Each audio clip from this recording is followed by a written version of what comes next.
Pepper's gonna come investigate. Oh shit, I don't know, but that was excessively painful. It doesn't feel I don't good. know. Let's never do that again. Okay. Ugh. Ugh, God, my tongue feels so weird now. Ugh. Was that you being ready? Mm-hmm. Yeah. I'm ready for a close-up. Hey everybody, it is We Got the Beat, the podcast devoted to teen entertainment of the 80s and 90s.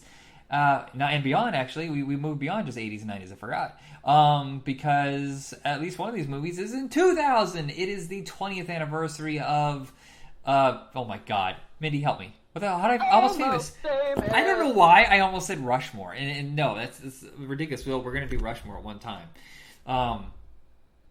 We're doing Almost Famous and Say Anything, and it's kind of the more serious of the four teen movies that Cameron Crowe was involved with. Of course, the first two he just wrote, Fast Times at Ridgemont High, and I think the horrible Wildlife. But then there's a long gap there where it's like he tried to collect himself and take control of his own projects. And then in 1989, he comes out with Say Anything, a movie I did not appreciate whatsoever at the time, and I haven't seen since it came out. And I really liked it. I didn't love it, but I liked it. Yeah, you know, we've talked about this many a time, that for much of my life I had a deep admiration for John Cusack and all of his catalog. And I don't know necessarily that this was the movie that started it. I mean, I was 9 when this came out. I didn't see it when it first came out, obviously. No, we did. We rented it when it came out. I mean, we didn't see it in theaters, obviously. We rented it right when it came out. Well, then I don't really remember it. Okay. I was, impressionable. This is but back I when don't we still think lived I in would Fort remember. Wayne. I definitely remember this. But I think we had seen Better Off Dead right before this. Okay. I know we had seen One Crazy That makes Summer sense. because that used to play on HBO all the time. We used to see that during the summer. Yeah. I don't remember, exactly the order of things. I do remember watching the other two movies quite a bit. I think they're a little bit more, seem more family movies than Yeah. this, but needless to say, for some reason, John Cusack and, of course, Lloyd Dobler really did something to my heart. I don't know. Well, I don't think know. he did it to a lot of people. But I know it did okay Yeah. in the theaters, but on video it broke out and it just became a cult hit. And it still is, I believe, a cult hit. You'll probably find shirts of Lloyd Dobler holding that speaker up, or the boombox up. Well, if not, it's been referenced and, paid tribute to in so many other things, so it's definitely an iconic moment, if nothing else. When I first saw it, I was horribly disappointed. I didn't like the movie because the trailers constantly sold it as a comedy. And you didn't know that the back half of it had such heavy dramatic weight and they ditched all the comedy. So I just remember being, I was 12. The fact I was even watching it in the first place was a surprise. But as an adult, I appreciate it way more. It's not a big tonal shift, but I do think it's the studio's fault for trying to sell it as a straight comedy. Yeah, definitely. It has lighter moments, but I dare say, I think calling it a comedy is a bit of a stretch even. Dramedy? I guess. I don't know. It seems more like like a slice of life kind of thing, Yeah, but I I can don't see that. really, just like a moment in time, and it definitely has a more serious elements than comedic, and yeah, definitely take for people who seeing it the first time, definitely takes like a darker, more serious turn, like 3/4 of the way in, or maybe even, I guess, maybe a third, 2/3 of the way in or so, and you're just like, oh, that is very interesting for this supposed teen comedy-ish thing. Yeah. Holy crap! I'm looking at this right now. For me, in my head, I was saying this is kind of like a lot of TV dramas. You know, I felt like an hour-long show would have this content because I can't imagine a movie like this would sell to a studio nowadays unless it was going to a streaming channel. And it looks right here. 20th Century Fox and NBC had planned to do a TV show based on this movie, and Cameron Crowe did not approve of the project, so it didn't go forward. I don't know how that would work. I'm very curious to know what their pitch was, to continue this story, or what. I don't quite know how that would work, but I'm happy that he said no. Yeah. Well, I think a part of it is because Fast Times at Ridgemont High became a TV show, yes. and it got critical reception that was okay, but nobody watched it, and it tanked after 6 episodes, and that can do some damage, I think. Yes, absolutely. I still love it, though. What'd you say? I still love it, though. I love that show. Yeah, definitely haven't seen it. I do think it's an interesting, I don't know, all the supporting characters. I mean, really, there's,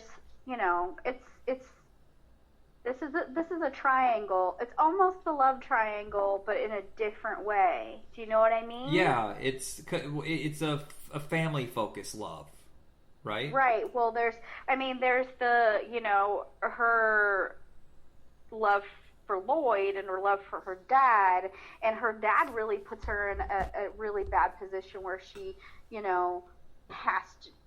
makes her feel like she has to choose, and that's a really icky thing to do to a person. Yeah. But we're kind of jumping around. We don't really need to go through. No, I never like going through the plot that well because I mean, you just look up on Wikipedia or just watch the damn film. I like discussing it as if you had already seen it. I kind of just like my stream of consciousness. Yeah, travel, it's a discussion with two people who've already seen it. So I suggest if you haven't, go ahead. But this is a recommend for me already. So. Right. So the thing is as I'm saying, this is a super selfish thing that her dad did to her. But as we see over time of the movie, he is a very, very selfish person. Yeah, it's so weird because almost all of his motivation is selfish, and they totally lead you to believe that he's this super great dad. Right. I forgot about the whole plot line. In fact, I believed him the whole time that he was innocent, that he was being set up for something, and then when it actually did turn out to be true, my fucking jaw was on the floor. I was heartbroken, actually. I know. It is. It's really because he is really believable, and I don't know if it's, the acting skills of John Mahoney or just what if they just didn't even tell him until what if half the movie, everyone else, including the actor playing him, was no, he's innocent, because it was so believable. What if he wasn't even told the truth? That's a good trick. Yeah. Who knows? But you're right, it seems so real, so believable.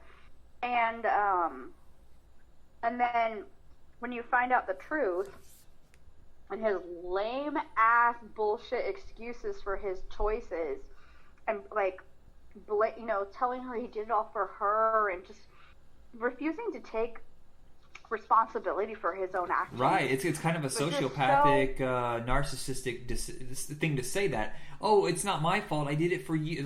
You're subconsciously blaming it on the other person. Right.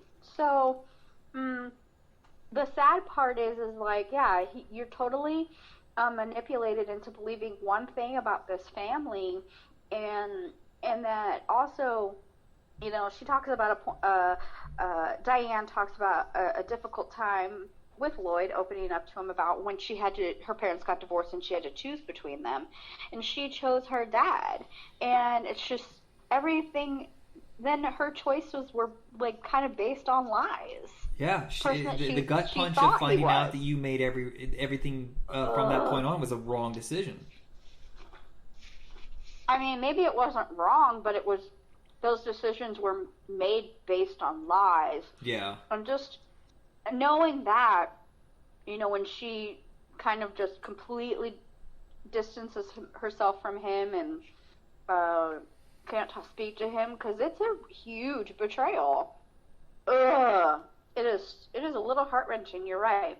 Um, One of my things about this movie that's a super minor detail, but always frustrates me, is the timeline. Oh, how fast it So moves. Yeah, it doesn't seem like it she fits. she tells you at the beginning of or towards the beginning of the movie that she has 16 weeks before she goes to this fellowship, which I'm pretty sure nobody gets that much time between the graduation of high school and going to college. That's too long. But that besides the point is like this entire relationship blossoms. They fall in love. Her dad gets like investigated and then indicted and then in prison and all this stuff. And I mean, in less than 4 months, like the timeline really kind of bugs me, especially when we get down towards the end with when all the shit hits the fan with her dad. That it just seems rushed or odd to me. I know it's a minor thing that doesn't really affect the storyline, but I don't know. Details matter to me. I think it's hilarious that that's the detail that bothered you, which is a realistic, completely understandable thing. My thing was, why would Jeremy Piven take off that fucking hat? Oh, that's right, because he was probably balding at this point. Take off that fucking hat. He's not going to pull off a high school student if he does. I don't know. Okay, here's another minor thing. Okay, I like all of the supporting characters. I thought they were fun, especially.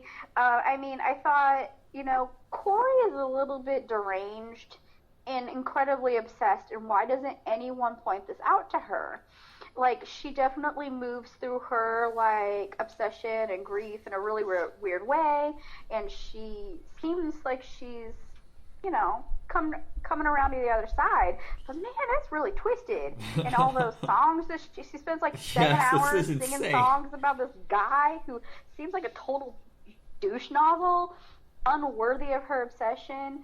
But I love DC, and she's so like positive and sweet. And I mean, who is this lady, and does she ever act again? Because there's no other. Yeah, I've never seen her besides this movie. Yeah. Love her. And then just all the little like side characters. Lauren Dean is Joe, the douche nozzle in question. What, did he only have one opportunity at stardom?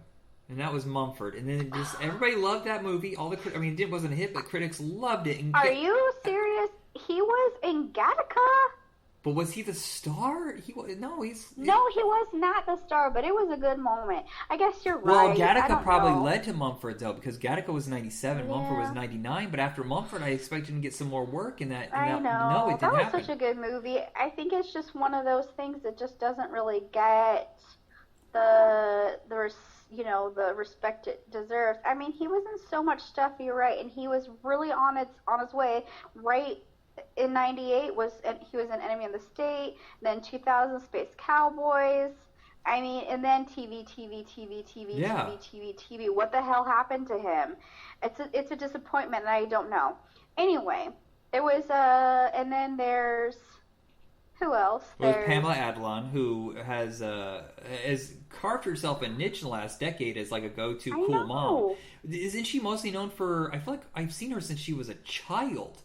But I might get her confused with someone else. But she did a lot of voice work. I feel like she did a lot of stuff when she was really young. She was in Grease 2, I remember, and that was in 82. She was like, I think like maybe the youngest kid in like the little group, or she was an annoying sibling or something in Grease 2. I can't exactly remember. But I mean, she's currently on, one of the most popular TV shows on right now. This Is Us.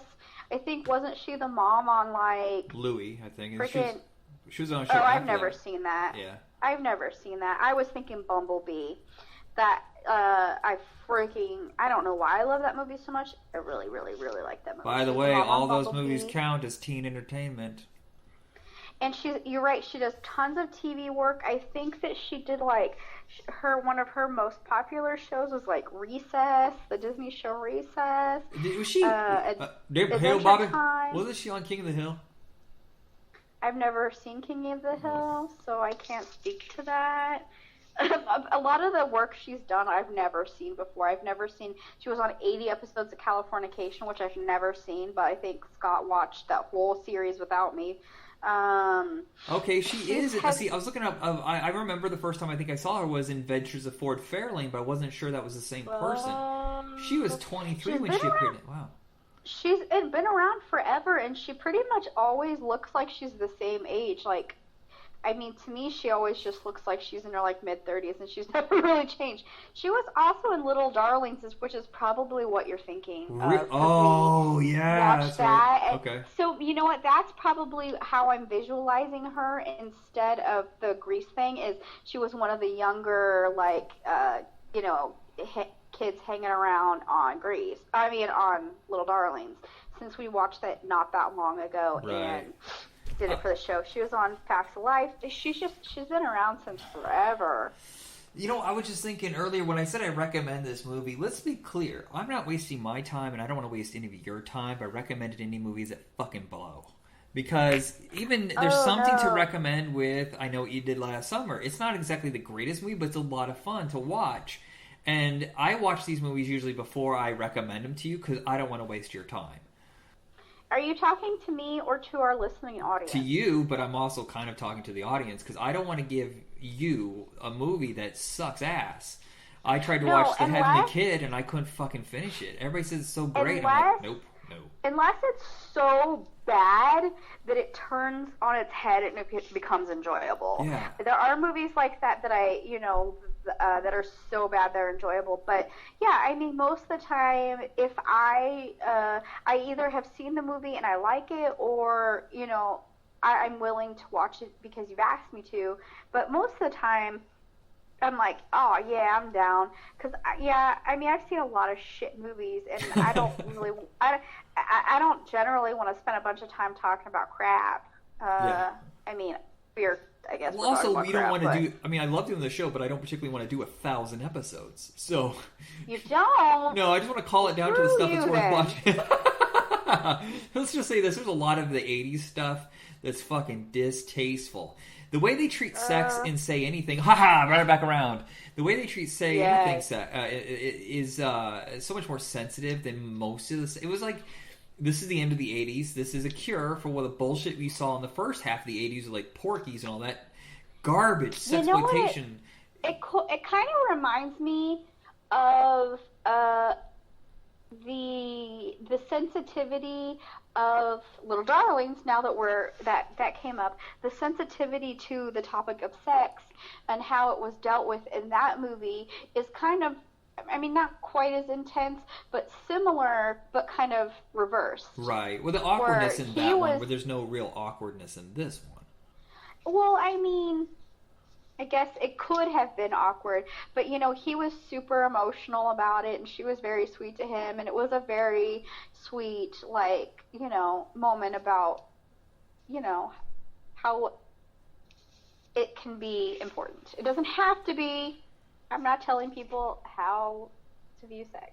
Right. But I think that it was a very sensitive way to go about it, which is not. Yeah, you're talking about a decade where almost every movie with teenagers, it was treated in a farcical bullshit way, where it was in complete fantasy land. But movies like, like I said, Little Darlings, and I think even Fast Times at Ridgemont High deals with it in a more realistic fashion, because there's embarrassment with the scene with Judge Reinhold where he's fantasizing about. I can't remember her name. Phoebe Cates. And then Come on, man. The horrid reality of both of Jennifer Jason Leigh's experiences. Yeah, and so I think Cameron Crowe was really aware of grounded reality when it comes to this stuff. Because even in the scenes where they're partying, it seems like it's not meant for laughs or wild entertainment. It's just kind of watching these boneheads just get drunk and act like goofuses or whatever, and then they move on with their day. Yeah, ultimately, even though, like, definitely not all of Cameron Crowe's movies are masterpieces by any means. They are very...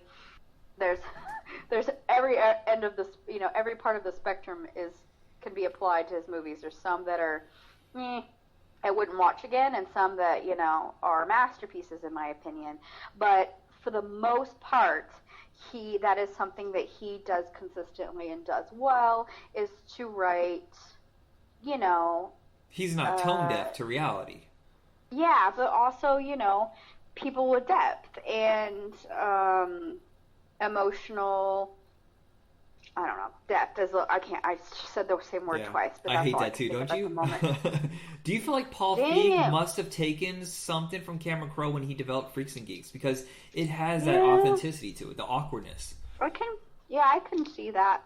I can definitely see that. And there's just so many little nuanced moments in this movie that make it so, like, realistic and sweet and all the stuff. Like, I don't know, he's so weird. Yeah, I love this conversation about not wanting to sell. They sold this in the commercial about not wanting to sell anything. But here's the thing: is that Lloyd has a general idea of who he wants to be, right? But how to get there? Yeah, how to get there. And he straight up just tells her dad. He goes, "Look, I don't know where I'm going in my life, but I know I want to be with her, and I know she knows where she wants to go, and I want to support her in her goals." In a less sophisticated, direct way. Yeah. He's not a sophisticated guy by any means, but he's real. And I think, that's why she likes him, and other people don't quite get it. Yeah. Well, a lot of people after high school don't know what to do, or after college don't know what to do. We're told to do this, we're told to go here and do that, and then when it's done, you're on your own. You're like, now what? I don't have a guide or directions anymore, so I'm lost. Nope. You know what? Being an adult is really freaking hard. Yeah. But to him, that's a whole other story. But to him, Diane is his lighthouse. He's lost at sea and he needs to find a way. So she is his lighthouse. Is that sweet or is that... No, I think it's sweet. Dependency. It is, but it isn't. He's not obsessive. He's also not a broken human being, but he knows that she's that pinpoint that he needs to head towards. Yeah. How many more metaphors can I use? He's his guiding light. Always. Anyway, enough. So, I think generally we've, I exhausted our conversation about this. I would like to say a couple more things. Go ahead. Though, real quick. Okay. I love the decision to cast his sister as his sister. Their chemistry is fucking, like, bonkers. Yeah, it's so good. I love it. Every scene with him and her son is it just feels so real and authentic, and, like, their conversations are just, like, he's like, you used to be crazy and awesome and hilarious, and she's like, yeah, I used to be hilarious, didn't I? And his bond with that little boy is just okay, you believe like, he truly loves him as an uncle. Yes! I really do. And I love all of that. I think the scene when he tries to bond with the dudes is hilarious because he's like, well, I'm doing something wrong. I need some, to talk to dudes for once. Because he's always with these, girls who are a little sappy, but also super supportive of him. Yeah, those guys are idiots. Guess what? That's why I usually don't like men. He realizes real quick that was a mistake. In addition, why was there a 12-year-old boy hanging out with high school graduates saying, bitches, man, like you know anything about women? Which I believe in the trailer they sold it as chicks, man. Right. And then the last thing I will say is, it has a potentially controversial ending in that it's not really an ending. It sort of leaves you hanging because it's a beginning. Yeah. Some people don't like things that aren't conclusive. I like to believe, sometimes I think leaving things on a cliffhanger that indicates hope is perfect. Yeah, well, it's different when it's a slice of life kind of movie. If this is an action movie, right. I kind of want some resolution. Right. It does depend a lot on what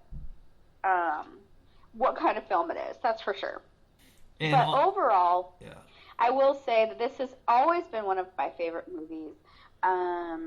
The acting is great. However, I do feel like there's such a natural ease to so many of the conversations and scenes. But John Mahoney, Fucking win it, right? damn, He dude. steals that movie. Powerhouse. Yeah. Rest in peace. I know, dude. Okay, I'm done with that. Okay, Almost Anything Famous. Last bits you want to say? No, I want to. Almost Famous is the one that I knew was great. Chomp, I enjoyed chomp, it. Chomp, chomp, chomp. You're the one who got me into Almost Famous. Yes, I saw trailers for this nonstop. They pushed this movie hard. They wanted Academy Awards. They wanted people to go see it, and it didn't really work out the way they thought it would. It still lost a ton of money, but it became a cult favorite on video. I haven't seen it, I don't think, since we watched it in 2000. Another long gap. Maybe seen a couple. I feel like I knew the movie well enough, so I must have seen it more than once. But when I watched it this time, I would say out of 100, it's a 99. I take 1 point off for not believing that Jason Lee is singing that. That's wrong voice for that guy. Yeah, no, it's definitely 100% not him. I was like, what the fuck? No, you don't choose that voice. But damn, does he look like a 70s rocker? Yes, he does. God, there was a He has moment a where look. Jason Lee was going to be the guy, and Billy Crudup, for some reason, also, but not. He didn't get as much energy off of it. I feel like Jason Lee really had a breakout with this, but both of them they're. I mean, Billy Crudup is a critically acclaimed actor who shows up every once in a while in like kind of mainstream movies, but a lot of artsy independent movies. Jason Lee He just does wrapped stuff it up that's and more left. on the edge, for Yeah. sure. Yeah, he could have probably starred in a bunch of studio movies, and he just said, "No, I'm good. I just want to star in stuff that I want to see." Well, maybe that's partially because it was not his first career. He, really? already had Jason Lee. No, oh, I'm sorry. I think you're talking Billy Crudup. Oh, no. I mean, I was talking about Jason Lee. Oh, we switched And, places. you Sorry, know- I was talking about someone else. You're talking about Billy Crudup. Yeah, the fact that I mean, he maybe had he a wants chance to be at some. more Yeah, deep, artsy stuff, and that's primarily seems to be what he does. yeah. More indie movies, more, have you ever seen Rudderless with our boy Anton Yelkin? I've never even heard of it till this moment. Oh my god. We'll talk about it later. Okay. You need to see Yeah, this the only movie. thing I know Okay. that he's been in that was big was he was one of the villains in Mission Impossible 3, and Dude, we get to see wasn't he? his big in blue dong in Watchmen. Okay, thank you. I was like, wasn't that really his biggest movie? Yeah.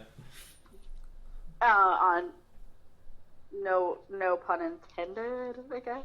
Oh, but I rewatched this, and it's another one of these movies where, in retrospect, yes, there was a few people that are established, but this is like ground zero for the next generation of actors. And I love movies like that when you go revisit them, like Fast Times or Dazed and Confused.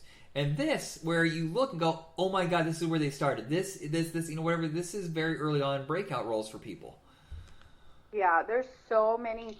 So, as I mentioned to you, I almost watched the version on Vudu that you had, which is the regular release, theatrical release that's about 2 hours. Well, I have so many stupid DVDs that I forget sometimes what I have, and I realized, oh, well, I have this, and it's the bootleg edition that has an extra 45 minutes of content. And I was like, oh shit, I'm gonna have to, I need to see this. I need to know. I will say it was definitely worth watching. Obviously, it didn't have anything that was so groundbreakingly important that it changed the story, because if it was, they wouldn't have cut it out. Oh, that's not it true. was No. I've seen movies guess, that are I fucking guess. chopped up. Miramax kings of chopping up a movie. Somewhere out there exists the full version of Texas Rangers, and this chopped up incoherent mess they gave us. I want to see the original version. They cut out 40 minutes. Okay, I spoke too soon. You're right. But mostly it's the scenes that were, I mean, there was definitely points where I was like, oh yeah, this was not in the theatrical release. But it's been long enough that I can't pinpoint all 45 minutes, but there's basically enormous amounts of footage, and scenes where they're on the road with with the band and with you know, the band-aids and stuff, where you really get to know them more and see them more in depth. Sadly, to my dismay, there was no extra scenes of his mom, his sister. Oh God, what's his name? Philip Seymour Hoffman.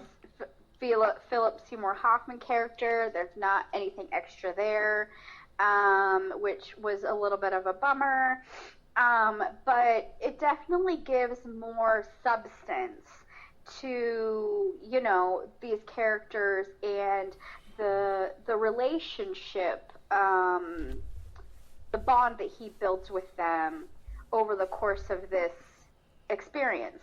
I think what's so interesting about this and some of Cameron Crowe's other movies is that they are, you know, semi-autobiographical, this one being so much of the content is based on things that he experienced. You know, he was a teenage rock and roll,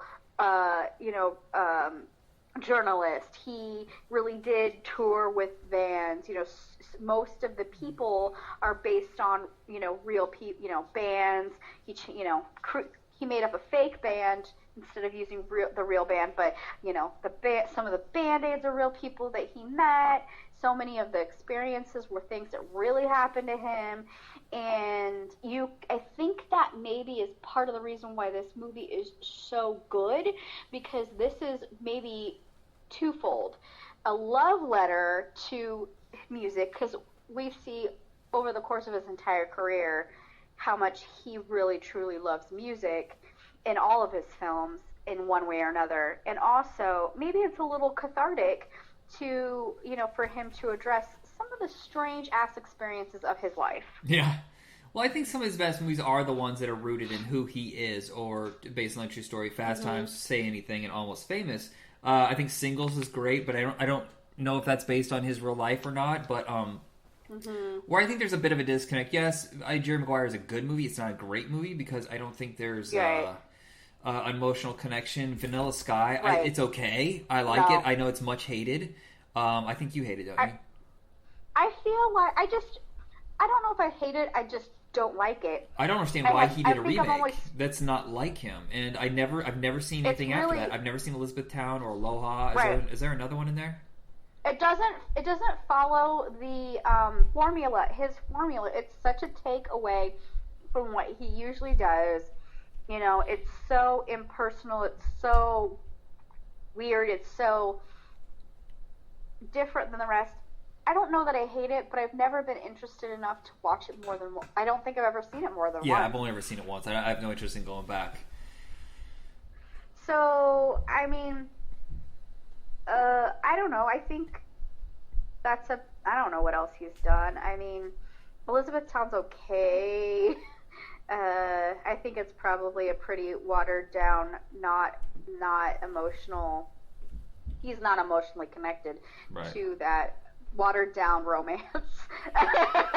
Oh, he did Aloha, which was really not received well. He did We Bought a Zoo, which is okay, but, you know, again, I don't know that anyone, it's a fine film. Well, it seems like the ones that he's the worst at is when they're plot driven instead of character driven. I think the reason Almost Famous is his best, I'm going to say it is his masterpiece, is because he took three of his greatest strengths: personal experience, slice of life, and episodic. The episodic nature of some of his movies is how you don't get bored, because the plot is constantly shifting. And there's not an A to a B. It's, like connect the dots. It's like, just try to get to these little bits and pieces. And if you don't like this 5-minute sequence, guess what? There's another 5-minute sequence which you'll dig. And I think, that's the perfect casting. It's the music choices.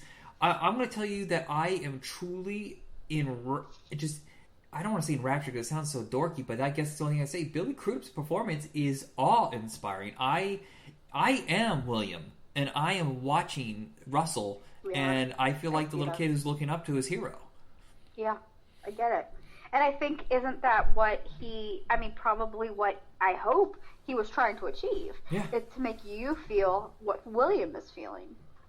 And it's surprisingly funny. They didn't really. That's the irony, is that they sold the comedy and Say Anything and disappointed me. They didn't really sell any comedy in Almost Famous, but it's pretty funny, especially the first half hour when William's just a little kid or whatever, and his mother is so high strung. Oh my god. Yeah, the thing, like, there's so many, interesting nuances in these characters, especially with Frances McDormand as his mother. And I read that his mom came to the set, and he did everything in his power to, like, keep them apart, because he did not want his mom or Frances to meet his mom and, have any influences on how to play her.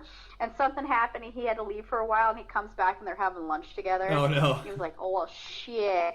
And so many of the experiences that he was like, well, I'm a little uncomfortable about my mom knowing about this. Like, one of the few things that bothers me the most about the story, but it really happened, I guess, is the whole deflowering thing, which makes me really mad that these silly little girls, took advantage of him like that.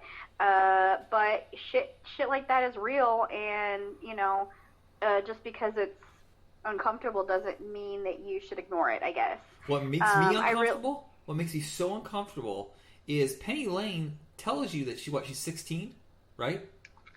I don't believe it, though. Oh. I think it's a lie. Is it? Yeah, I understand. Wait, did she lie to get William to admit to his real age? I think so, yeah. Okay, but everything about her was a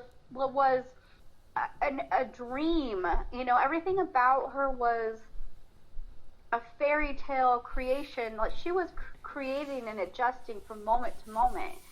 She didn't know who she was at all, and she was just sort of bouncing through life and just, does that make sense? She's not a hero. So, that's the one thing that he gets distracted by, is he thinks she's some sort of Svengali, whatever. Goddess. Huh? What's that? Yes.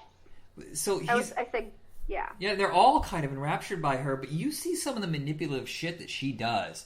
Especially at the end of that dinner, she knew exactly what she was fucking doing. She was messing with Russell, and his wife is right there, and she's still doing it. She knows better, and then she tries to kill herself with some dramatic bullshit. And William begs her not to make a scene, not to show up, not to do anything, and she is selfish. I think that's more what I saw this time than my previous viewings, that she really is, like, she's really fake, and everything's bullshit. But I mean, most of it, I don't think all of it has ill intent. I think she doesn't know who she is. Right. And she's, like I said, just fucking bullshitting, creating something as she goes along. I don't get that same vibe from, like, the other girls necessarily. Sapphire. Oh, I love Sapphire. I was about to say that. She's my favorite of the girls. I like her more than... she's like the mother hen. She's looking out for everyone, but she seems to be so authentically herself. She's not putting on a show. She's not pretending to be someone. She just is who she is. I think... when you're saying about how, she says she's 15 or whatever, I don't believe that she's 15 at all. The thing that bothers me the most, I think, is, like, Anna Paquin. I'm pretty sure she was a baby. Right. Well, Bijou Phillips also. I do not believe that they were of age. Yeah, there's no way, and I think it's super disturbing, but also, was it realistic? Probably. Yeah, well, okay, here's something. I listened to an interview with Radon Chung where she was talking about making Commando, but she talked about before she ever became a star, and that she was in Hollywood, her dad was busy, and he was never around. So she's going to all these parties, like these what's the damn, like Club 54 kind of parties in the 70s. Yeah. And she flat out just tells them, I was 16 or whatever, and I was fucking Mick Jagger. And I'm like, holy shit! And she goes, back then it was just the 70s, it was normal. I was like, no, I wasn't in the 70s, but I don't think that was normal. I think you're trying to make an excuse so it doesn't seem gross. But yeah, I get a feeling a lot of these rock stars didn't give a fuck how old you were. No, I mean, I think that it's gross no matter what, but her saying that was normal, it was common, is probably true. Yeah. I mean, I have this coworker who is like probably in her early 60s now or something, or late 50s, and she was telling me how she grew up in LA and she would just like in the 70s just hitchhike all over town. She's like, I don't know how, and went to go clubbing and all this stuff. It just like at very young ages, and she's like, I don't know how I'm still alive. And I'm like, yeah, that's what I want to know, because man, you hear about the 70s and it was like satanic panic and serial killers were on the rise. So nuts. Yeah. But do you... what a creepy ass time. And really, what kind of mother, I'm sorry, this would not happen now. What kind of mother, even, and being as strict as she was even, would agree to let a 15-year-old go off with a bunch of fucking crazed strangers who are, I mean, she didn't know they were crazy. I don't know that they're crazy, but drugs, sex, rock and roll, like, what was she thinking? That would never happen now. Yeah, I know. Especially when they say they call them helicopter parents, and I'm going to tell you this: it's because the parents are actually taking responsibility for fucking once. So don't give them any shit for being a helicopter parent. Yeah, it's true. I mean, at least they're paying attention to what their kids are doing. They might be a little overbearing, but at least they're not neglectful. Hey, where are your kids? I don't know. I haven't seen them in like 3 days. Whatever. I mean, how the fuck long was he on this journey with them? Because it seems like it was like 2 months. Really, at some point, I would have broken down and said, "Fuck this! I'm not interviewing." I would have called it quits on interviewing Russell. He was being an asshole. Well, here's the thing. He's being such a difficult asshole. He could have finished it in a week. Yes. That there was a moment in the bootleg edition, which I am pretty sure is not in the theatrical release, where he is so far into this tour. I don't even remember how many stops. It's like he's like multiple stops into this tour, and he keeps thinking, okay, next one I'm going to get that interview, and I need to go home. And there's a point where he goes to try to beg him to do the interview, and Russell just screams, leave me alone, nobody bother me, just go away. He sits in a chair and he just cries. Yeah, it's so in the version I watched. It is, okay. I couldn't remember because it was just like, it was such like a small but like valuable moment. Right, well, it's where he finally broke, where he's a kid again, instead of just a lost wanderer trying to be an adult. Yeah. So there's a lot of people who I did not remember were in this movie from my previous viewings. Specifically, Rainn Wilson. No, I did not. No, they ran a faintest clue. I mean, did you see him this viewing? Yeah, it's so ridiculous. he had like a really long cigarette, and he's like, I'm really proper. But the thing is, like, he works for Rolling Stone, but there's a lot more Rolling Stone scenes in this other version. So he was probably in like 4 or 5 scenes, but I don't remember it being there being very much content like that in the theatrical cut. But there's also Eric Stonestreet, who I think was maybe his first movie. Obviously, I didn't know who he was in 2000 when I saw this. Mark Maron, which I don't remember either being in it. So many people in little parts. Well, I didn't know this is where Jay Baruchel had his breakout. I mean, because Undeclared's the next year, and I was like, how did he get cast? Did they just seem like some sort of Canadian? No, it's because of this. Yeah. I do remember him, but geez, what a little baby he was, right? Yeah, and also how fucking desperate and weird he is. Well, but there's a franticness to his persona that you see in a lot of his other projects. So I don't know if that's just like they tapped into that at first, his first big, role, and said, keep doing this, it works for you, or that's partially who he is, Did I ever tell you that I get confused between Noah Taylor, and I can't remember the guy's name, but he's the bad guy in every movie now. He was like in Ready Player One and Rogue One and other movies with one in it. What is the bad guy's name in that? Noah Taylor looks just like this guy. Hold on, I'm going to look real quick. I really like Noah Taylor. I think Ben Mendelsohn. Yes. I Yeah. don't. They look like the He's same guy. kind of generic. Yeah, he's in everything now, and he's really watering down. He's becoming the Gary Oldman the way he was in the 90s. Yeah. Except he doesn't play any wild characters. He's just always the same generic villain. I think the thing with, I think his breakout role, Noah Taylor, that was Shine, where he was like the younger version. Oh, I Jeffrey remember Rush was him. the Wasn't older he in that movie version? with John Cusack, the Max movie, where he was Hitler? I'm pretty sure you're right. He's in a lot of stuff. This is also I the first time remember I'd him ever in seen Zooey Deschanel. I don't know if she had done anything before this. She's He so was lovely. also in the Paddington movies. If you've never seen Paddington, Oh, I've seen the first one. It's great. oh, it's so adorable. Anyway, I believe I don't know if she was in anything before this. I think that was her breakout. Oh no, this is ironic. I mean, no, not ironic. Coincidental. I'm going to get it right. Her debut was in Mumford. Oh, okay. To bring it back around. All right. I see. That's a weird connection. It's a really interesting thing when I was reading some of the facts, and many a time I've said how much I love to read the IMDb facts about movies, and often use bring up the information when we're talking. This movie has so many trivia facts that I gave up reading for so many. But the details of all of the, who was originally cast as Russell Hammond and who was originally cast as Penny, all the people who auditioned for this part, all the famous motherfucking people who went out for these parts and who he ended up with is really interesting. Like you were saying, so many people who ended up being pretty huge, but weren't at the time.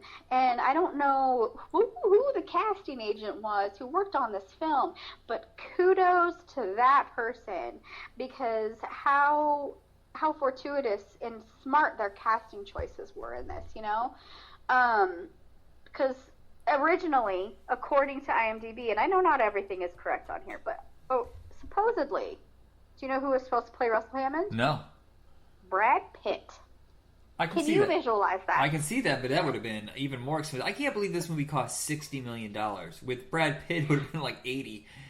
I can visualize. I mean, I can see him in the role. Yes, but I wouldn't have bought him as Russell. Appearance-wise. I would keep going. No. Oh, it's Brad Pitt. It's just Brad Pitt. Yep. And strangely, supposedly Sarah Polley was supposed to play Penny Lane. Really? I Which love is Sarah a Polley, really but I'm not sure about that. obscure choice, in my opinion. Supposedly Brad Pitt dropped out because he didn't get it.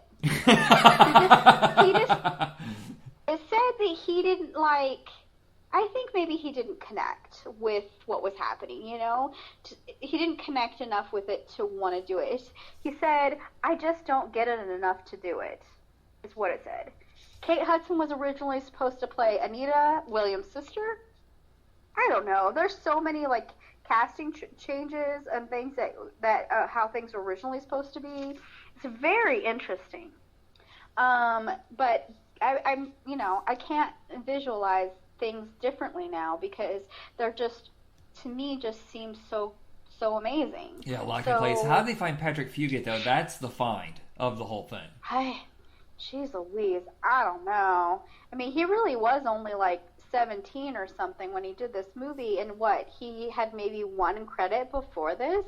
What a find, right? It's just, when you say that on a scale of 100 that this is probably a 99 for you, I mean, I have maybe two issues, minor things that are not a big deal, but overall, I mean, this movie is just gold. Yeah, I'll say this: Gail Levin is the casting director. She really hasn't been a casting director in much. She hasn't worked in a few years. Last thing she was Roadies, but she did a lot. Basically, she did all of the movies Cameron Crowe's directed for the last 25 years. She also cast Empire Records. That's the only major thing I would say. Everything else here is kind of generic. I love that movie too, but we've talked about that before. Oh, she helped cast Silverado. That's a pretty good cast. I mean, when you're doing, movies that really are ensemble pieces, it's not... This movie is an ensemble piece. I still do think most of the pressure rests on the shoulders of Patrick Fugit, who did not become the star that he maybe deserved to. He did a lot of other movies, but I don't think he's acting much anymore, and a lot of the stuff he did was not great. But I think he truly was fantastic in this movie, and there was a lot resting on his very untested shoulders. Yeah. But any, different casting, a different whatever, different song choices, different, it totally could have gone a different way. And even if it wasn't a huge commercial success, I will fight to the bitter end that this is a masterpiece. Totally. I completely agree on this one. But the difference is that I've thought this since day one. All right. I thought it was good. I didn't know it was that great. Damn it. A lot of movies out there. You say all the time that, like, I don't know, I kind of, like, tap into stuff sometimes earlier than you do. I don't know what made me want to see this movie, but, I mean, why wouldn't I? Didn't you see this in theaters? But I'm pretty sure you saw this in theaters and told me I had to see it. I don't remember. I'm going to be honest with you. But there's something about me that really gravitates to pretty much any movie that is music-based, musical or not musical, because this is very heavily music-based, but I do not count this as a musical. But pretty much anything that's heavy in music, I just want to see. Yeah.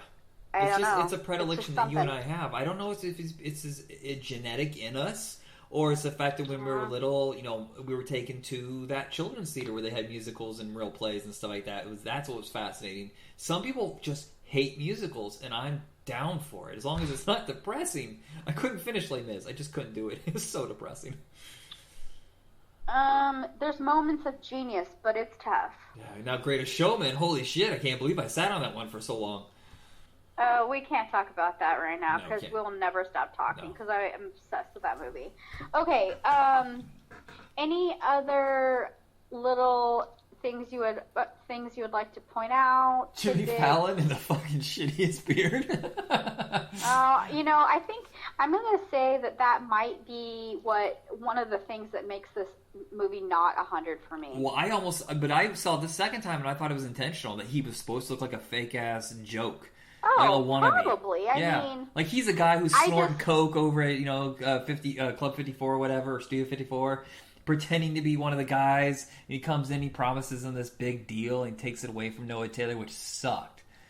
Yeah, definitely. The plane sequence maybe is a little too forced.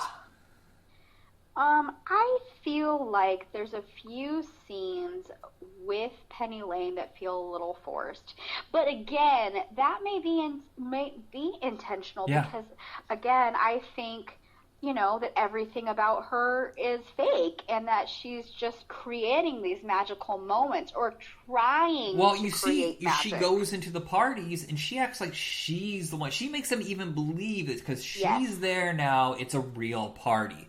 What I love about Sapphire is she's clearly like, 5-6 years older. She's been on the road a lot longer.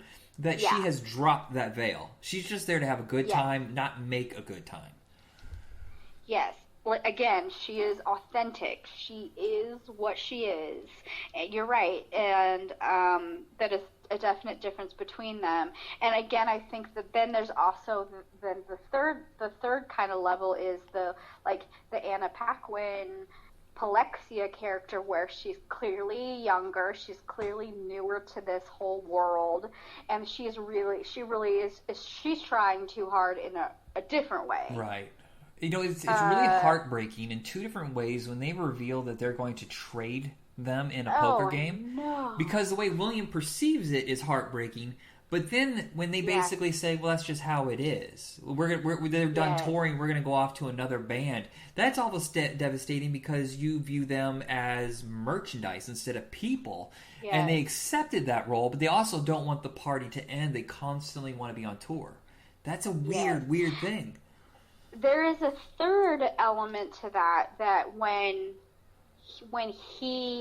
William tells Penny how it went down, and her reaction is so heartbreaking when she like is trying to be so cool and nonchalant and like it's just the way it is, but she's like just desperately trying to like hide those tears because she's in such shock. Yeah. There's so many layers to this movie, and it just digs deep. Sometimes you got to do multiple viewings. And it's not. It has a lot of depth to it, but it's not horribly depressing. It's not like it gets into the dark recesses of what concept, because there's a lot of light, funny moments. I think the moments with his family are very cathartic and enjoyable. Well, I think one of my favorite scenes is the one when Russell and Jeff had it out over those stupid t-shirts where Russell's in the front and everybody else's faces are blurred out like he's the star and they're nothing, and they finally just hash it out, and he's like, no, this shirt is a gift, this is giving you the opportunity to get it all out, and they just throw it all on the ground, and all the shit that they've been holding back, and the how much they begrudge each other, and they're holding Russell back because they're not as talented as he is, and he's holding it over their heads that he could leave any time, and which is true. This is something that we've seen in our lifetime with bands from like the 90s or whatever, where a guy will break out and it just destroys a band, and then sometimes it goes well, sometimes it doesn't. I mean, Matchbox 20, they kept pushing Rob Thomas. Yes, he is the lead singer, but they were really pushing him as like it's Rob Thomas's band. And, he went on his own, and it didn't work out that well, so he came right back, and just, you see that kind of shit, and it's always from marketing guys, agents. Yeah. Sucks. So I think it is interesting because, it shows you, nuances of a world that, most of us will never see, never experience, and probably are real thankful that we're not. But most of it, is real, and it is not easy being 2 steps from fame, Yeah. And it's funny how they're on a rise, and they could fail at any moment, which is what some of the tension is that they could be in the top, the headliners of huge concerts. They're getting there, but their relationship is destroying the band. And they could be just a whatever happened to them, the one-hit wonders kind of band. Yeah, definitely. That a lot of the tension is not just the personalities, but the risks that they're taking, or not taking the commitment seriously, or that one misstep, that scary? One bad article or one revealing article from William is going to destroy them. Yeah, but you're even talking like little nuances, like they could just be with the wrong band on their tour. If they choose to go with the wrong band, it's like the way an actor can choose a role that he thinks could make him or break him, and on paper it looks great, but after it's all said and done, there's meddling, whatever, then it's ruined, and your career is ruined. It had nothing to do with you. You can give a good performance, you're done. Yep. It's terrible. Yep. That's why I don't ever want to work in that field.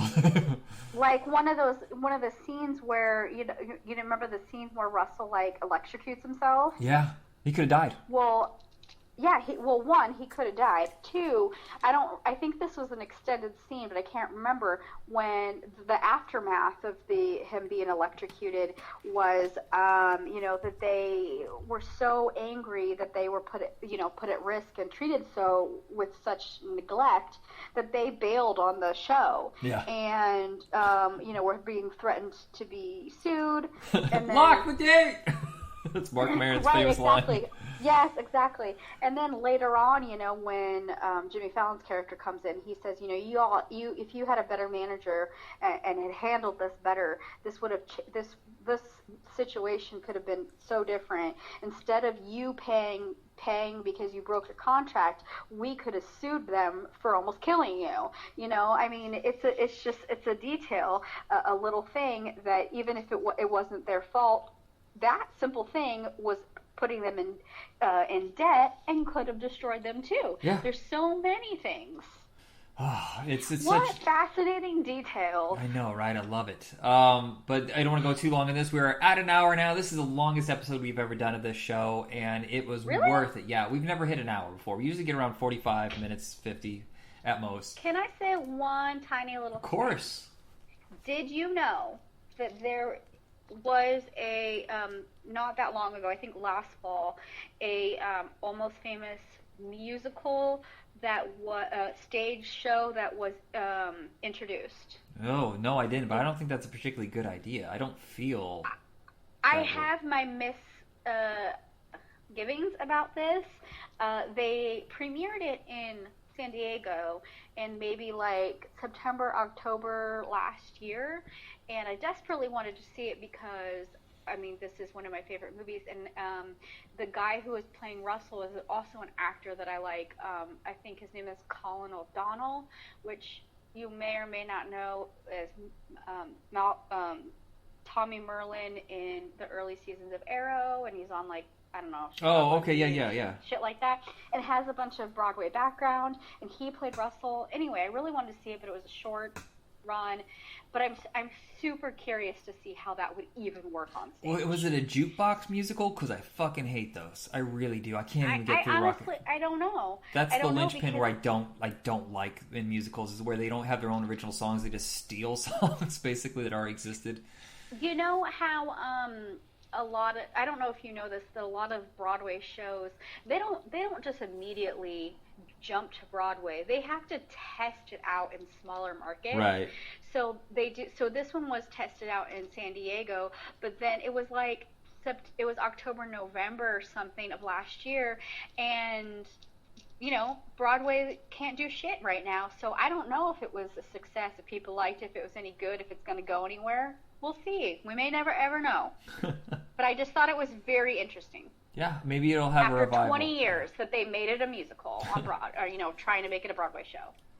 All right, so And yeah, this is the end of this episode. Check us out on Facebook under Video Night Podcast. You'll find all our episodes there. And Mindy, thank you very much. Hey, thank you for letting me watch this movie again for good purposes. I'm talking now. Bye, everybody.